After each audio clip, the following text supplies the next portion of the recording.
heavy boots. By spring, the activity had escalated to levels that terrified the family.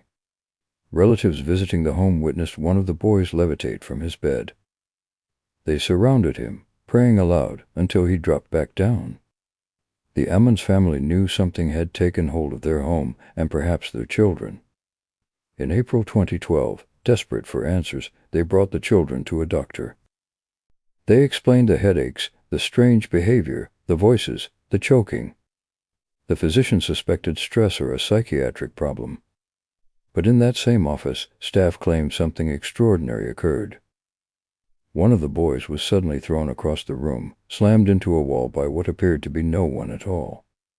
The nurse present was shaken. She recorded the event in her notes. It was no longer just the family making these claims. Medical professionals were documenting them. The children's behavior worsened. One boy growled in a voice far too deep for his age. His eyes rolled back into his head. Another spoke of death, describing in eerie detail what it felt like to be killed. The family's account was passed to the Indiana Department of Child Services, and soon investigators were dispatched.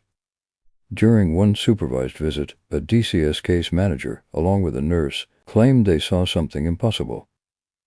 One of the boys, sitting calmly beside his grandmother, suddenly walked backward up a wall.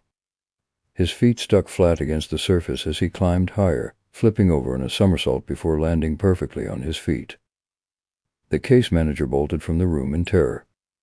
Later, she swore under oath in her official report that it happened. She said she had worked hundreds of cases, but never had she seen anything like it. The Gary Police Department joined the investigation. Officers entered the house, documenting strange occurrences. Their radios cut out without warning. Batteries and flashlights and cameras drained instantly. Oily substances seeped across blinds and dripped from windows with no apparent source. Officers described an oppressive atmosphere, as if the air itself were heavy. One photograph taken outside showed a mysterious silhouette in the window, though no one had been inside. Police officers, hardened men and women accustomed to crime and danger, admitted they left the house disturbed, unable to explain what they'd experienced. By now, the family was desperate. The Catholic Church was contacted, and Father Michael Maginot, a local priest, was assigned to evaluate the case. He interviewed the family, reviewed police reports, DCS notes, and medical records, and concluded the Ammons were indeed under some form of spiritual attack. He visited the home, performed blessings with holy water, and prayed over the family. But according to Latoya, this only made things worse. She said her body convulsed. Her voice changed. She felt as though something inside her was resisting the prayers. Father Maginot formally requested permission from the Diocese of Gary to perform an exorcism, a rare step in the modern church. His request cited not only the family's testimony but also the corroborating accounts of doctors, nurses, police, and caseworkers. With permission granted, he conducted a series of exorcisms on Latoya and her children. They were grueling sessions. He commanded, invoked, and demanded that whatever force was present release its grip. Latoya described feeling drained, her body shaking violently during the rituals, but over time she also felt lighter.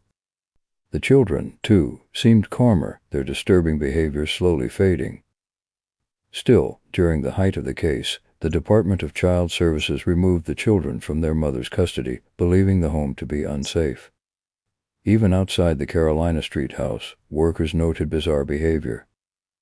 The children growled at them, displayed unnatural strength, and spoke of terrible visions.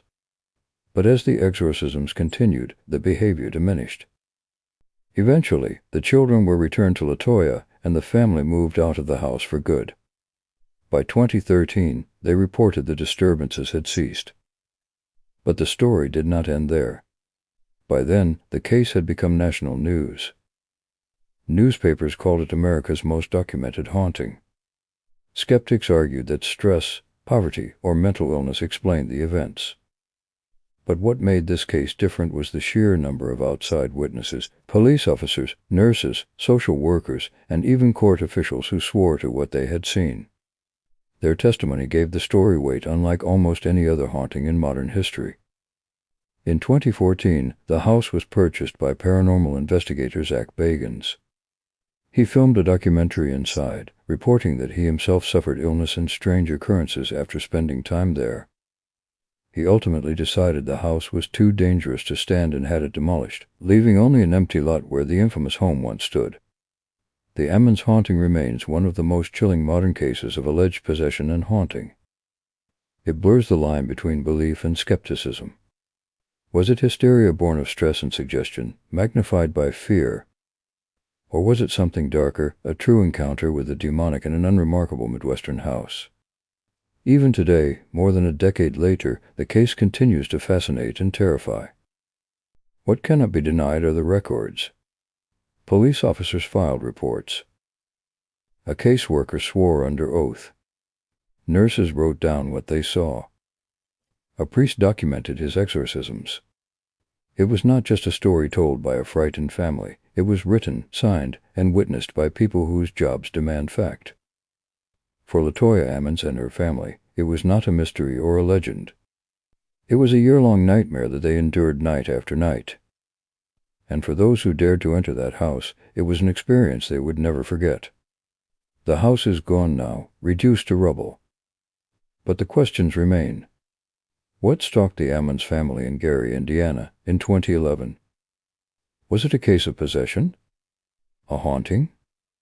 Or the darkest corners of the human mind manifesting in a time of fear and hardship?